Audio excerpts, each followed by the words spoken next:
KKR এর কর্তারা যখন সোমবার রাত্রে আইপিএল 2025 গুজরাট টাইটান্সের বিরুদ্ধে চূর্ণ বিচ্ছিন্ন হওয়ার পর স্রেফ নীরব ছিলেন, তখন তার যেন এক নতুন অধ্যায় শুরু করার মতো টু শব্দও আর করেননি তারা।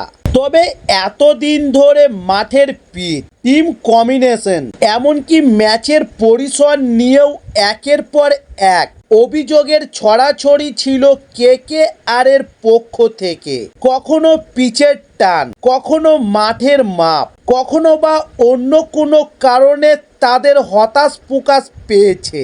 তবে সোমবার ম্যাচের পর আর কোনো অভিযোগ কিংবা সমালোচনা শোনা যায়নি। ইডেনে 4 রানের লখনৌ সুপার জায়ান্টসের বিরুদ্ধে হারের পরও কেকেআর এর কেউ সিএবির এক পদাধিকারকে অভিনন্দন জানিয়ে গিয়েছিলেন, কিন্তু গুজরাটের বিরুদ্ধে এই বিপর্যয়ের পর কেউ আর কিছু বলেননি। তবে কেকেআর এর কর্তাদের নীরবতা বুঝিয়ে দেয় তাদের কাছে আর কোনো ব্যাখ্যা বা যুক্তি নেই।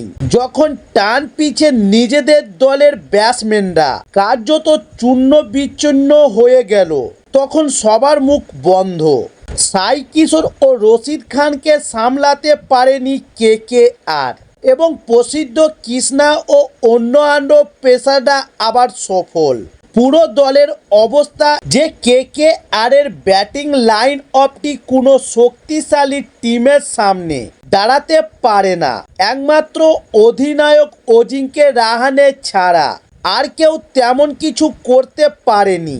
তবে কুইন্টন ডি ককের বদলে রহমান উল্লাহ গুরবাজের ওপেনিং কৌশলও পুরোপুরি ব্যর্থ হয়েছে ও ভেঙ্কটেশ আয়ারের অবস্থা এতই খারাপ যে তাকে দেখে মনে হচ্ছিল যেন মাঠে কিছুই করতে পারছেন না।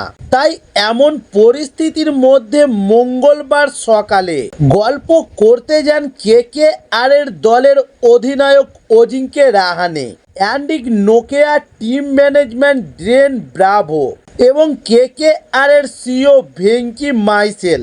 দলের দুর্দশা নিয়ে প্রশ্ন করা হলে ভেঙ্কি মাইসেল বলেন, 2014 ও 2021 সালের আইপিএল সাফল্যের কথা তুলে ধরেন। তাদের দাবি অতীতের মতো এবারও শেষের দিকে জয়ী হয়ে প্লে অফে পৌঁছানো সম্ভব। তবে যদিও সেই বিশ্বাসটা কতটা যুক্তিপূর্ণ তা নিয়ে অনেকেই প্রশ্ন তুলছেন। 2014 সালে কেকেআর প্রথম 7 ম্যাচের মধ্যে 5টিতে হেরে গিয়েছিল, কিন্তু তারপর টানা 9টি ম্যাচ জিতে চ্যাম্পিয়ন হয়েছিল। তবে সেই দলের মধ্যে ছিলেন গৌতম গম্ভীর, রবিন উত্থাপা এবং মনীষ পান্ডে, যারা দলের জন্য এক অনন্য শক্তি ছিল। এবং 2021 সালে ছিলেন ভেঙ্কটেশ আয়ার, যিনি নিজে এক দুঃস্বপ্নের মতো বিধ্বংসী ক্রিকেট খেলেছিলেন। কিন্তু এখন কেকেআর এর দলে এমন কোনো নতুন তারকা নেই যে পরবর্তী আয়ার বা উত্থাপা হতে পারেন। এমনকি অ্যান্ড্রে রাসেলও গতবারের রাসেলের মতো প্রভাব ফেলতে পারছেন না। তাই এখন প্রশ্ন উঠছে, কেকেআর এর কর্তারা কি এতদিন ধরে রাসেলকে এত গুরুত্ব দিয়ে রেখেছেন, যেহেতু তার আগের শক্তি এখন আর নেই? এরকম অবস্থায় কেকেআর নতুন কোনো পথ খুঁজে পাবে নাকি সেটাও অনেকটাই অনিশ্চিত। তবে গতবারের কিলার রাসেলকে আর কেউ ভয় পাচ্ছে না, এবং কেকেআর এর অধিনায়ক রাহানে যখন রোম্যান পায়েলকে না খেলানোর পক্ষে যুক্তি দেন, তখন বিষয়টি আরও জটিল হয়ে উঠেছে। তিনি বলেন, মাঠের পরিস্থিতি এবং কম্বিনেশন বিচার করে একাদশ নির্বাচন করা হয়, কিন্তু তারপরেও রোম্যান পায়েলকে জায়গা দেওয়া হয়নি। এই কম্বিনেশন নিয়ে আর কতদিন কথাবার্তা চলবে তা কেউ জানেন না। তবে কেউ বলছে পায়েলকে না খেলানোর পিছনে অন্য কিছু কারণ রয়েছে যা সামনে আসতে পারে। তবে পিচ নিয়ে অস্বস্তিজনক প্রশ্ন উঠেছে। গুজরাটের বিরুদ্ধে ম্যাচে পিচ নিয়ে বিশেষ কোনো মন্তব্য করা হয়নি।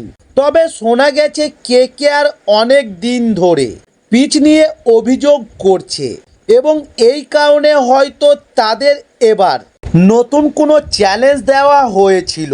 তবে অনেকেই মনে করছেন কেকেআর এমন করা বার্তা পেয়েছে যে তারা আর পিচ নিয়ে কোনো অতিরিক্ত অভিযোগ করতে পারবে না।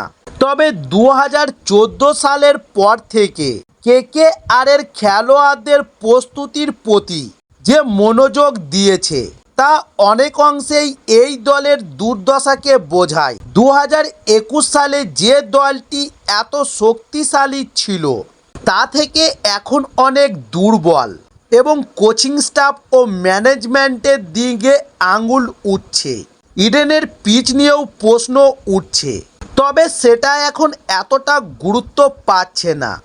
তবে পিচের প্রকৃতির কারণে কেকেআরকে আরও একটা বার্তা দেওয়া হয়েছে যে যতদিন না তারা তাদের নিজেদের সমস্যা কাটিয়ে উঠে ততদিন তারা শক্তিশালী টিমের পুরস্কার পাবে না।